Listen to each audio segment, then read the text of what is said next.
여러분 안녕하십니까? 검사 시절 수많은 사람들을 구속하고 법정에 세웠던 윤석열 전 대통령이 오늘 형사재판 피고인 신분으로 처음 법정에 출석했습니다. 무려 82분 동안 이른바 셀프 변론으로 반성 없이 모든 혐의를 부인한 윤 전 대통령은 여전히 평화적 계엄이었다는 궤변만 늘어났는데요.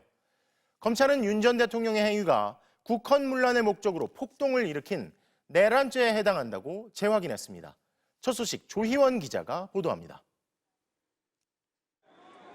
파면 열흘 만에 윤석열 전 대통령이 내란 우두머리 혐의 피고인 신분으로 형사재판 법정에 나왔습니다.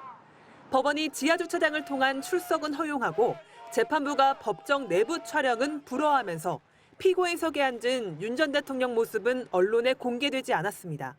차량만 카메라에 잡혔습니다. 형사재판의 주요 쟁점은 윤 전 대통령의 비상계엄 선포가 국헌문란을 목적으로 한 폭동이었는지 여부입니다. 검찰은 120쪽에 달하는 발표 자료를 통해 윤 전 대통령의 행위는 형법 87조를 위반한 내란죄에 해당한다고 재확인했습니다. 군경을 동원해 국회를 봉쇄했고 국회의원의 계엄 해제 시도를 막으려 했고 주요 인사와 선관위 관계자 체포 구금 시도는 물론 영장 없이 선관위를 압수수색하려 한 혐의 등이 총망라됐습니다. 윤 전 대통령은 발언권을 얻어 직접 반박에 나섰습니다. 검찰 공소장부터 지적했습니다.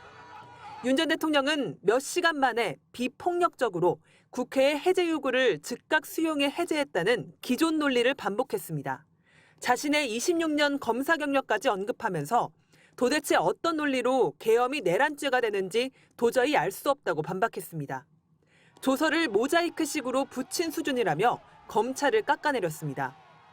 2024년 봄부터 계엄을 사전 모의했다는 검찰 공소사실에 대해서도 코미디 같은 일이라며 계엄 선포는 자유민주주의를 지키기 위한 것이라는 주장을 되풀이했습니다. 계엄이 몇 시간 만에 해제됐다는 점을 강조하면서 대국민 메시지 계엄이라는 새로운 표현도 들고 나왔습니다. 파면당한 전 대통령이 헌법재판소에서 하던 경고성, 호소형 계엄 주장을 형사재판에서도 반복한 겁니다. 지난 11일 한남동 관저를 떠나 서초동 자택으로 향할 때 다 이기고 돌아왔다고 했던 개선장군식 행태를 법정에서도 그대로 드러낸 것으로 보입니다. 윤 전 대통령의 셀프 변론은 82분 동안 이어졌습니다. MBC 뉴스 조희원입니다. 더불어민주당 이재명 전 대표는 대선 주자로서 첫 공식 행보로 인공지능 반도체 설계 회사를 방문했습니다. 인공지능 투자를 약속하면서 미래산업 성장 정책을 앞세웠는데요. 본격 행보에 나선 이 전 대표와 달리 비이재명계 김두관 전 의원은 민주당의 경선 규칙에 반발하며 경선 참여를 거부하겠다고 선언했습니다. 김정우 기자의 보도입니다.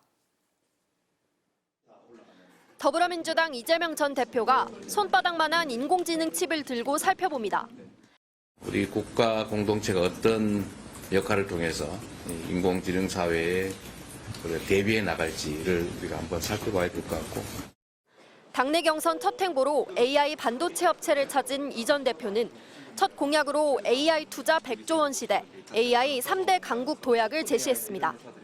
국가가 미래 산업에 지분을 갖도록 한다는 한국형 엔비디아 정책의 연장선으로 풀이됩니다. 세상이 거의 문자 발명에 준하는 급격한 변화를 겪는 것 같아요. 공공 분야에서 어떤 것들이 필요한지를 한번 말씀을 좀 많이 듣고 싶습니다. 구체적으로는 AI 분야 핵심 자산인 그래픽카드를 최소 5만 개 이상 확보하고 대통령 직속기구인 국가인공지능위원회도 재편하겠다고 약속했습니다. 노무현의 지방분권 정책 계승을 선언한 김경수 전 경남지사는 대통령 집무실에 대한 입장을 선제적으로 밝혔습니다. 내란 소굴인 용산을 하루도 써선 안 된다며 서울과 세종 공동집무실 구상을 제안했습니다. 이어 김대중, 노무현 두 전직 대통령 묘소를 참배하며 경선 행보를 본격화했습니다. 이재명을 뒤쫓는 비명계 3인의 4파전 구도는 경선 시작과 함께 흔들리기 시작했습니다. 당이 권리당원 비중을 절반까지 반영하도록 결정한 데 대해 김두관 전 지사가 특정 후보, 즉 이재명 전 대표를 추대하는 것이라며 경선 거부를 선언한 겁니다. 다만 김경수 전 지사는 당 결정을 따르겠다고 밝혀왔고 김동연 경기지사도 국민경선 전통이 깨졌다면서도 경선은 완주하기로 했습니다. 밭을 가리지 않는 농부의 심정으로 당당히 경선에 임하겠습니다. 민주당은 내일 경선 후보 등록을 받은 뒤 전국 4개 권역별 순회 경선을 진행할 예정이며 오는 27일 수도권과 강원, 제주 권역 경선을 끝으로 대선 후보를 확정합니다. MBC 뉴스 김정우입니다. 국민의힘에선 홍준표 전 대구시장이 대선 출마를 공식 선언했습니다. 준비된 대통령 후보의 마지막 도전이라면서 이번 대선은 홍준표 정권이냐 이재명 정권이냐를 선택하는 선거라고 주장했는데요. 다른 주자들은 주로 보수 강세 지역인 영남권을 공략하며 새 결집에 나섰습니다. 김민형 기자입니다. 홍준표 전 대구시장이 제7공화국을 만들겠다며 대권 도전을 공식 선언했습니다. 홍준표 정권이냐 이재명 정권이냐 양자택일 대선이라며 야당과 당내 경쟁 주자를 동시에 겨눴습니다. 국회에 이어서 대통령까지 내어준다면 이 나라는 히틀러의 나라가 될 것입니다. 이 싸움의 맨 앞에 제가 서겠습니다. 준비된 대통령 후보의 3세판 마지막 도전이라며 국민 통합과 경제 규제 완화 등을 내걸고 사형수 6개월 내 사형 집행을 약속했습니다. 현혹되지 않습니다. 홍준표가 집권하면 반드시 사형 선고 받은 사형수는 6개월 내 집행을 하도록 하겠습니다.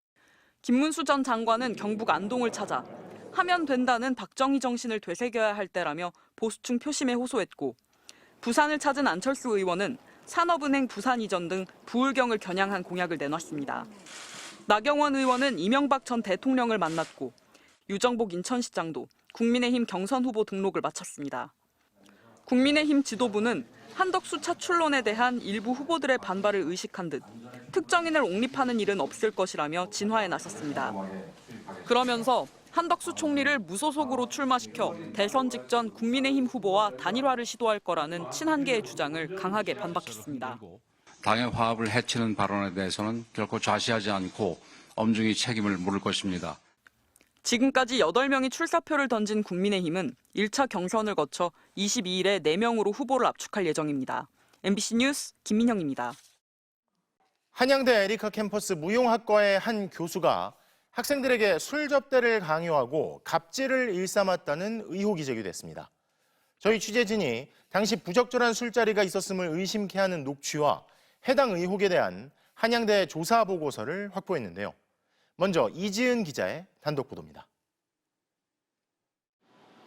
서울 강남의 한 소고기 전문점입니다. 2022년 4월 21일 저녁 6시쯤 한양대 무용예술학과 2학년 학생 9명이 이곳에 모였습니다. 박모 교수가 소집한 자리였는데 장학사라고 소개한 한 중년 남성이 이미 와 있었다고 합니다. 오늘 이제 이 자리를 후원해 주실 분이고 앞으로도 너희를 이렇게 후원하고 도와주실 분이라고 소개를 하면서 중년 남성과의 술자리는 1차 음식점에 이어 2차 노래주점까지 5시간 넘게 이어졌습니다. MBC가 확보한 당시 녹취엔 박 교수가 학생들에게 술을 강요하는 듯한 정황이 고스란히 담겨 있습니다. 원샷! 시간이 없다 얘들아. 놀 시간이 우리에게 얼마 없어. 역시 한국명 술도 잘 마셔.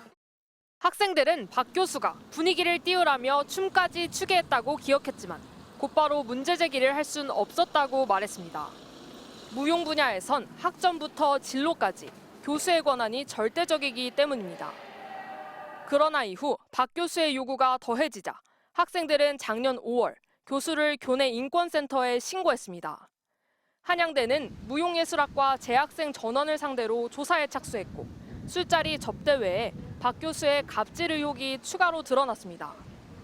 수업을 듣는 학생에게 그렇게 살이 찌면 무용이 되냐고 비하하고 몸 좋은 사람을 사겨라는 등 성희롱 발언까지 서슴지 않았다는 폭로도 나왔습니다. 자신이 속한 무용단체 가입을 강요하고 친분이 있는 특정 강사에게 유료 개인 강습을 받으라고 하는가 하면 공연을 본 기업 관계자에게 받은 축하금도 가로챘다고 학생들은 털어놨습니다. 그 교습 자체를 본인이 원하는 특정 강사에게 유료로 지도를 받기를 약간 강요하셨고 그렇게 하지 않으면 뭔가에 압박을 준다던가. 개인당 20만 원까지만 살 수 있는 안산시 지역 화폐를 사면 10%를 덤으로 준다는 걸 악용해 무용과 학생 9명에게 지역화폐 대리구매를 시킨 꼼꼼한 갑질도 추가됐습니다. 박 교수는 술 접대를 강요한 적이 없고 학생들이 자유롭게 마신 거라고 주장했고 학생들이 폭로한 다른 모든 의혹도 부인했습니다.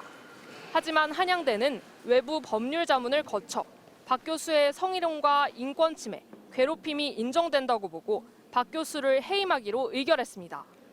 박 교수는 조사 과정에서 오히려 학 과장을 직장 내 괴롭힘으로 신고했지만 고용노동부는 문제없다며 기각했고 학생 측과 함께 의혹을 폭로한 조교들까지 고소했지만 경찰도 혐의 없음으로 결론 내렸습니다. 그때 당시에는 도저히 말할 용기가 나지 않았어서 그래서 저는 다시 그 교수님 볼 자신도 없고 그때 솔직한 심정은 되게 그때 그냥 켰다고 되게 죽고 싶었던 것 같아요. 취재진은 해임 결정과 해당 의혹에 대한 입장을 듣기 위해 수차례 연락했지만 박 교수는 방송 직전 문자 메시지를 통해 학생들에 대한 부당 지시는 모두 허위 사실이라며 술자리에 자의로 참석한 학생이 있다는 취지로 주장했고 정식 인터뷰를 요청하면 응하겠다고 밝혀왔습니다. MBC 뉴스 이지은입니다. 자, 그런데 붕괴 사고 발생 전날 위험 신고가 접수될 때 찍힌 사진을 보면 이미 터널 기둥과 천장이 파손된 모습이 고스란히 드러납니다. 이미 2년 전부터 집안 상태에 대한 경고가 나왔지만 위험 신호들을 무시하다 인명피해까지 발생했다는 비판이 제기됩니다. 백승우 기자의 보도입니다. 터널 기둥 윗부분에 콘크리트가 깨진 모습이 보입니다. 천장에도 곳곳에 금이가 있습니다. 사고 전날 저녁 9시 반쯤 지하터널 안의 모습을 찍은 사진입니다. 터널 천장을 받치는 지지대가 기울었다는 신고도 들어왔습니다. 공사 인력은 바로 철수했지만 안전진단과 보강 작업을 위한 인원이 투입됐습니다. MBC가 확보한 다음날 사진엔 도로 곳곳에 금이 간 모습이 선명합니다. 그리고 그날 오후 3시 신고 접수 17시간 만에 지하터널은 무너졌습니다. 집이 뭐 말도 못하게 흔들렸으니까 그 앞에 보니까 무척 무너졌더라고. 위험 신호는 이미 2년 전부터 감지됐습니다. 감사원은 지난 2023년 광역교통망 구축 추진 실태 보고서에서 사고 현장의 집안 상태가 매우 불량하다고 지적했습니다. 터널 시작점에서 19km 떨어진 구간에 안반이 부스러지는 등 집안 상태가 불량한데 지하 압력을 견디는 구조물, 이른바 인버트가 반영되지 않았다고 밝혔습니다. 결국 여러 위험 신호를 무시하고 공사를 강행한 건 시공사 포스코 ENC가 공사 기한을 맞추기 위한 것 아니었냐는 지적이 나옵니다. 2019년 착공한 신안산선은 당초 올해 4월 개통이 목표였으나 공사가 지연돼 내년 말로 연기된 걸로 알려졌습니다. 수차례 위험 징후가 포착됐는데도 왜 사고를 막지 못했는지 철저한 조사가 필요합니다. 이에 대해 시행사 측은 사고 당일 전문가가 참석한 회의와 현장 계측을 거쳐 인원을 투입했고 사고 구간은 감사원이 요구한 구조물이 설치됐던 지점이라고 해명했습니다. 경찰은 실종자 구조가 완료되는 대로 포스코 ENC 관계자들을 상대로 부실 시공 여부부터 사고 전 조치와 판단, 예방 조치 등이 적법하게 이루어졌는지 등을 조사할 방침입니다. MBC 뉴스 백승우입니다.